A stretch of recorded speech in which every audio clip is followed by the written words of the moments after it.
감염내과요. 사실 감염내과를 하고 싶다고 생각한 거는 대학교, 그러니까 의과대학 다닐 시절이죠. 의과대학에서 감염내과를 배우고 나서 그랬으니까 아마 본과 한 2학년 그때부터인 것 같아요. 근데 이제 그 이전에 저는 이제 본과 1학년 때 미생물학을 먼저 배워요. 그 미생물학이 굉장히 재미있었어요.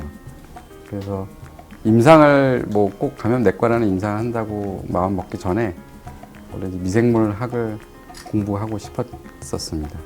그러니까 뭐 의과대학을 들어가 보면 모두 다 임상 의사가 되는 건 아니고 기초의학대도 될 수 있는데 미생물학에 특히 이제 관심이 많았었고요. 그래서 이제 미생물학에 항상 관심이 많고 그쪽에 대해서 이제 계속 공부를 하고 싶었는데 환자를 보면서 사실은 이제 임상 쪽으로 좀 환자를 보는 직업을 가져야 되겠다는 생각을 이제 인턴 이런 걸 하면서 생각하게 됐고 이제 그런 임상과 관심이 있는 미생물학을 접목시킬 수 있는 게 감염내과이죠. 그래서 일단은 이제 내과 전공의가 먼저 되고 그 다음에 대학원을 들어갔는데 석사학위 하러 대학원을 들어갈 때 이제 지도 교수님을 이제 찾아뵙고 이제 모셔야 되거든요. 그때 이제 감염내과 저희 스승님이시죠. 교수님께 찾아뵙고 지도 교수님 모시면서 그때부터 이제 감염내과를 쭉 하는 길로 들어서게 됐습니다.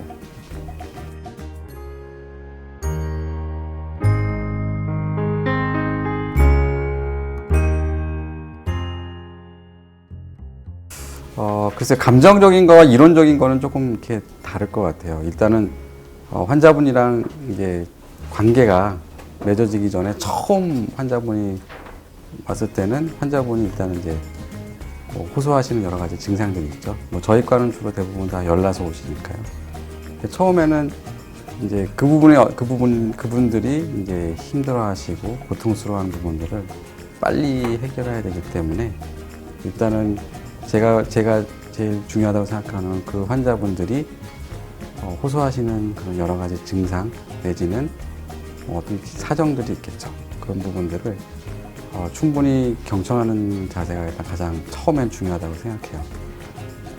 뭐 제가 기억나는 환자 중에 한 30분을 얘기하신 분이 있어요. 이런 A4 용지에 앞뒤 반으로 나눠서 깨알 같은 글씨로 앞뒤를 채워서 오셔서 꽉 채워서 오셔서 그걸 읽으시는 거예요. 그래서 할 말이 이렇게 많으셨던 거죠. 보통은 이제 굉장히 길어요. 그 얘기 다 들으시려면. 근데 바쁜 진료 시간에는 그런 이야기를 듣기가 어려운데 어쨌든 그날따라 환자가 좀 많지 않아서 그분이 하시는 말씀을 다 들어줬어요. 그랬더니 그분이 갑자기 우시더라고요. 펑펑 우셨어요. 갑자기 다 본인이 하고 싶은 말 다 하시고 그러더니 본인이 하고 싶은 얘기를 끝까지 들어준 사람이 그러니까 제가 처음이라는 얘기를 하시면서 다 나왔다고.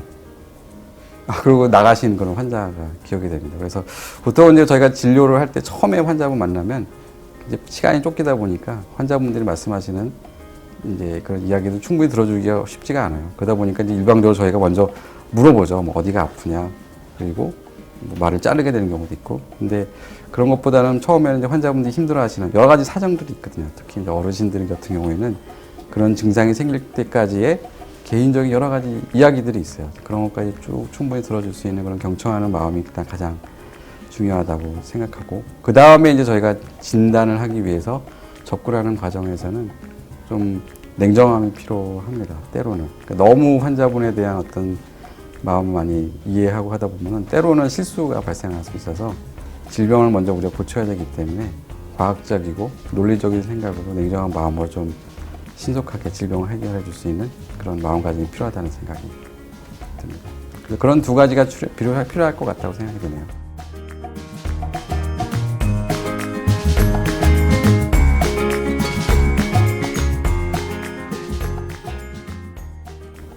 감염력이 높은, 전염력이라 그래야 되나요? 그런 환자를 보는 게 가장 어렵지 않을까 싶어요. 예를 들면 이제 작년 같은 경우에 아프리카에서 에볼라 바이러스 감염자가 이제 많이 생겼고 실제로 그 환자의 진료에 참여한 많은 의료진들도 사망을 하게 됐죠. 그러니까 우리가 알고 그 환자를 보는 거는 생각 외로 그렇게 두려운 일은 아니에요. 내가 다 나를 보호할 수 있으니까. 근데 모르는 상황에서 그런 환자를 접할 때가 쉽지 않은 건데 이제 그런 이제 잘 모르는 우리가 처음 접해보는 그런 질병들을 대할 때 이제 진단하기도 쉽지가 않고 진단이라는 게 어떤 의사 개인의 어떤 실력만 갖고 되는 게 아니라 어떤 검사라든지 이런 게 뒷받침이 돼야 되거든요. 그래서 특히 감염 질환은 우리가 알고 있는 질병도 많지만 항상 새로운 균들이 나오기 때문에 모르는 질병들이 많습니다. 그래서 메르스 사태도 그렇죠. 우리나라에 없었기 때문에 우리는 잘 몰랐지만 그런 질병이 처음 들어오면서 사태가 굉장히 커졌는데 그런 우리가 잘 모르는 미지의 질병들이 항상 발생할 수 있고 그런 환자들을 언제 어디서 만나게 될지 모르기 때문에 그런 환자를 만날 때가 이제 가장 쉽지 않은 상황이 아닐까 싶습니다. 근데 아까 우리 친구가 이제 그렇게 내가 감염될 수 있는데 부담되지 않느냐 이런 질문도 했는데요. 사실은 좀 사명감이 좀 있어요. 감염내과 의사들은 조금 자기 희생적인 부분들이 있어요. 왜냐하면 예를 들어서 병원에서도 요즘은 모든 의료 분야들이 이렇게 세분화되다 보니까 자기 분야 아니면 잘 몰라서 옛날에는 모든 의사가 감염 질환을 보시는 분들 있죠. 워낙 그런 병들이 많았기 때문에. 근데 요즘은 그렇지가 않다 보니까 열나도 원인을 잘 모르는 경우들이 많아서 감염내과 의사들한테 이제 진단을 요구하는 그런 경우들이 굉장히 많게 됩니다. 그래서 어떤 환자를 만나게 될지 모르기 때문에 조금 자기 희생적인 부분도 있어야 되고 그런 거를 이제 두려워하면 사실은 이 길로 가기는 좀 어렵죠. 물론 이제 저도 사람이기 때문에 아까 말씀드린 대로 그런 이제 전염력이 높은 환자를 봤을 때는 두려움도 있지만 그게 이제 경험이 쌓이면 그런 두려움들은 이제 다 극복이 돼요. 그래서 우리가 모르기 때문에 두려운 거지 그걸 알게 되는 순간부터는 그런 두려움을 극복할 수 있기 때문에 크게 문제는 아닐 거라고 생각합니다.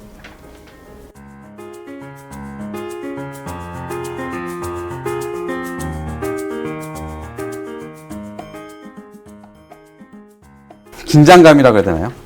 의사마다 다르겠지만 내 책임하에 환자를 보게 되는 그 순간부터는 사실은 항상 약간의 긴장감이 항상 있어요. 언제 환자분들이 어떻게 될지 모르고 감염내과에서 치료받는 분들은 비교적 중환이 많죠.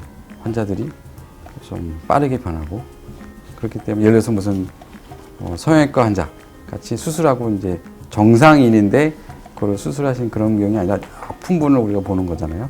열이 난다든지 혈압이 떨어졌다든지 그 때문에 항상 이제 그런 긴장 상태가 있다는 거. 물론 겉으로 친구를 만나고 웃고 있어도 사실은 마음 한구석에 항상 중환이 있으면 걱정되거나 불안하거나 신경이 쓰이는 부분이 많거든요. 그런 것들은 겉에서 이제 드러나지 않는 부분이니까 그게 가장 힘든 거죠. 그러니까 정말 휴가 가기 전에는 다리 두 다리 쭉 뻗고 편하게 잘 수 없는 시간들이 좀 없다는 게 가장 보이지 않는 애로사항이 아닐까 싶습니다. 근데 그런 것도 즐겨야 되지 않을까 싶어요. 근데 감염내과 예를 들어서 그런 거 한다 그러면 다 그런 거 알고 이제 시작하는 거죠. 모르고 나서 이런 거였구나 이렇게 되는 건 아니기 때문에 그리고 이제 그런 걸 즐길 줄 알게 되면은 그게 또 큰 스트레스는 아닌 것 같습니다.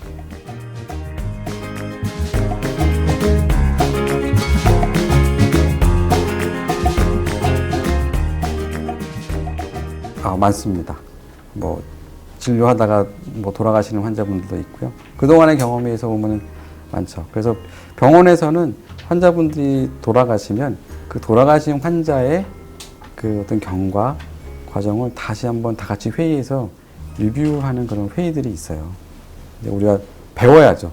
안타깝게 오진이나 이런 게 아니더라도 어쨌든 환자분이 사망하시게 되면 그 과정에서 우리가 더 잘할 수 있었는데 부족했던 건 없었는지 이런 것들을 다 같이 모여서 다양한 사람의 시선으로 점검하는 그런 회의들이 있거든요. 그런 거를 통해서 실력이 늘고 그런 실패를 통해서 다시는 이제 그런 실수를 하지 않도록 배우는 과정이 있기 때문에 의사가 되는 과정에서는 누구나 그게 중하든 경하든 사소한 거든 그런 경험들은 많고 그런 게 쌓여서 경험이 돼서 이제 실력이 올라가는 거라고 보시면 되겠습니다.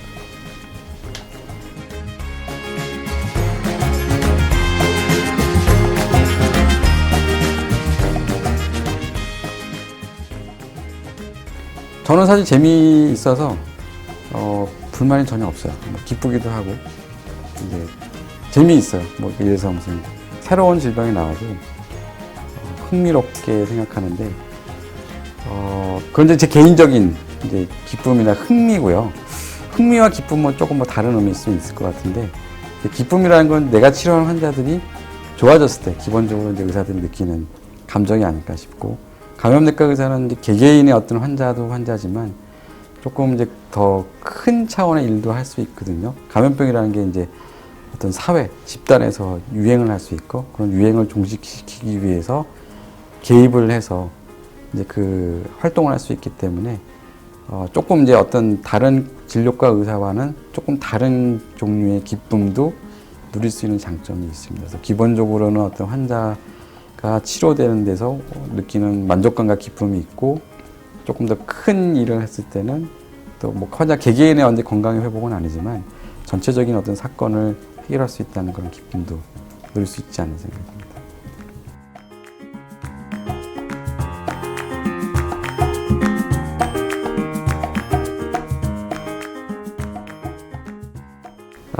기계로 어떤 진료를 대체하는 과정이 많은 부분들은 대체가 가능한 부분도 있는데요. 근데 우리가 사람을 진료하는 데 있어서 그 어떤 바둑에서도 중요하듯이 직관이라는 그런 게 굉장히 중요합니다. 경험을 통해서 우리가 얻은 그런 직관이 실제로 환자를 진단하는데 굉장히 빠르게 이제 도달하는 길이 되거든요. 그래서 주관적인 경험과 그 느낌, 즉 어떤 기계가 어떤 데이터베이스와 그거에 이런 통계, 그로 인해서 이제 어떤 진단까지 이르는 그런 과정이 아니라 사람만이 갖고 있는 어떤 그런 센스죠.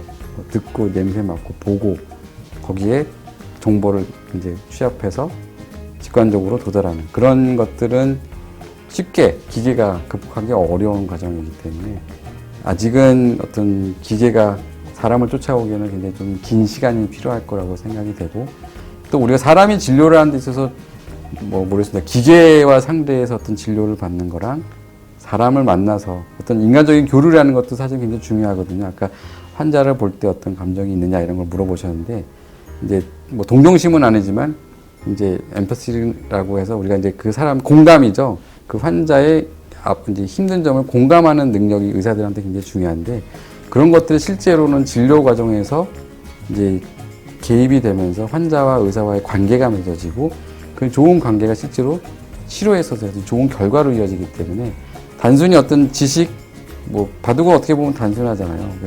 승리를 위해서 우리가 이제 가는 과정이지만 치료라는 개념은 어떤 승리의 개념이랑은 조금 다른 그 일들이기 때문에 우리가 기계가 할 수 없는 뭔가가 분명히 있고 그래서 그런 영역들은 기계로 완전히 대체되기는 어려운 과정이어서 뭐 시간도 있고 여전히 사람이 할 수 있는 해야 될 만한 일들이 많이 남지 않을까 이렇게 생각합니다.